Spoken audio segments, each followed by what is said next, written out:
Hey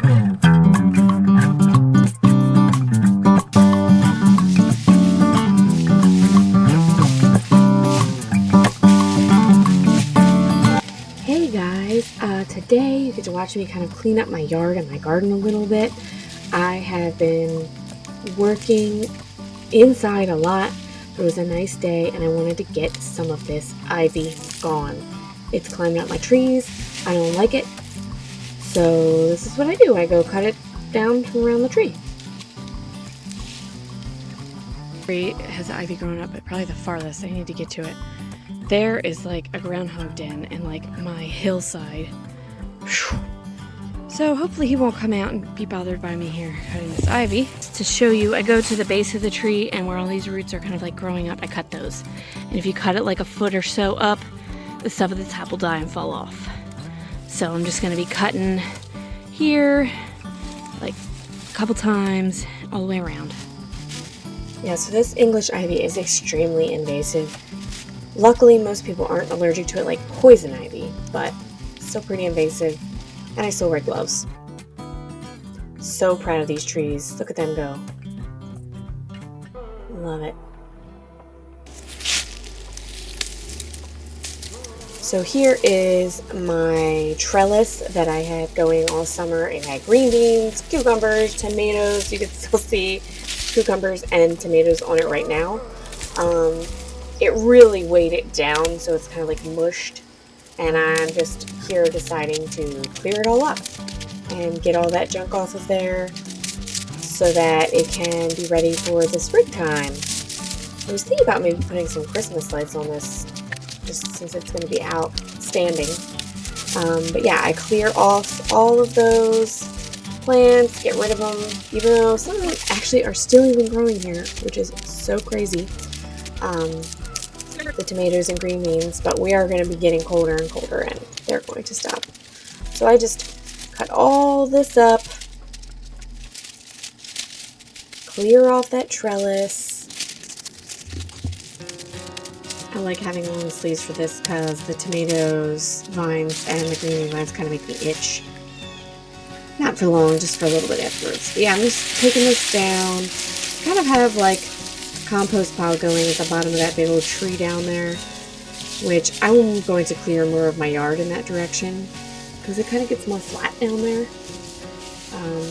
I might make like a little sitting area at the bottom of my garden. I think that might be cute. That's all plans for next summer. Here I'm getting an old tomato cage that has some green beans growing on it, bringing that up to store. And I think here I paused and I cut down some of my hibiscus stalks. They will all grow back next year, but they just like stand there looking rough and ragged, so I cut a bunch of them down, break them down, threw them off into the woods too. Knock some more seeds while I'm at it. Oh, and I did that here with my coxcomb and my celosia. They're all kind of done, but I just kind of knocked all the flowers and seeds as much as I could, and some black-eyed Susan seeds, and here's some echinacea seeds. I was spreading just as many of the little seeds as I could. Even the echinacea I kind of swept aside and put in the dirt, made sure they got there. Echinacea especially, because they need the stratification period. And here I'm cutting down some of the canna lily stalks. They're pretty getting frosted. You can see them on the left behind me, like this green with like the frosted leaves. I didn't cut those today, but that stalk there I did cut up. The ones that I'm down there tending to now actually came back on their own last year. Like I had a tuber there and it survived all winter. So we're gonna try and leave them out again and see how that goes this winter. And there's me discovering like how much they've grown. It's gonna be a bigger patch there. I'm checking out my elderberry. Grab my tomato cage. And now I think it's time to get some of that. I have more straw that I've been saving. So I'm going to go get that straw and I'm going to add another layer of mulch. I did it on my lower beds and now I'm doing it here to the beds up top. Just to cover up the soil, to help keep it moist, to help keep weed seeds and other things from falling in there. It'll help the stuff underneath compost. There's lots of reasons. guys have a lot of pests. I don't know if you can see in there. They're looking rough. I think that's cabbage. That's a Brussels sprout. Maybe I'll get some late winter when a lot of the pests die. I've gotten some broccoli, but they just are so bit up.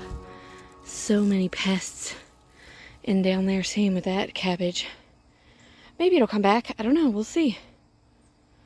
I plant and pray for these guys. I don't do anything else. Look at my rosemary, though. Woo! And this alyssum came back. As soon as it gets cool.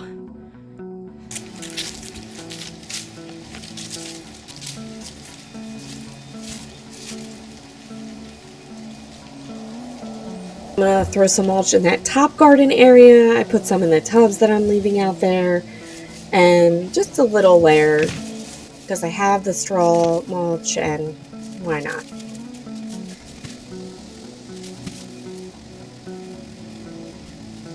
Pretty wild, because all my nasturtiums here, you can see where they got frosted and where they're still living. And the other day, after one of these frosts, this bottom part here was covered with bees. It was like buzzing. I don't know if it's too cool out today or what, but look, frosted, not frosted, and the bees were like, give us our last nectar. And this habanero is just like the little engine that could. Look at its little frosted tips, but it still has fruit that's maturing on there. It's crazy. I've plucked it multiple times and just keeps on coming. Same, look at this guy. I cut him way back, and he's just still going. Crazy, crazy. So this is my, I forget what this is called. It's something elephant leaf. I don't know. It's a very cool, like, tropical, brings interest to the garden. My mom gave it to me. It has the tubers, and they need to be brought in. So I'm just cutting it back, and I'm going to just bring that whole pot inside. And then when it gets warm again, we'll bring it out. I didn't think it was coming back this year, and it did. It's really awesome. Here you can see some of the tiny lily tubers that I did not dig these out last year. I left them here. And they did all right. I just cut down the frosted ones, and I'm going to put some of the straw around it to help them survive too. Because why not?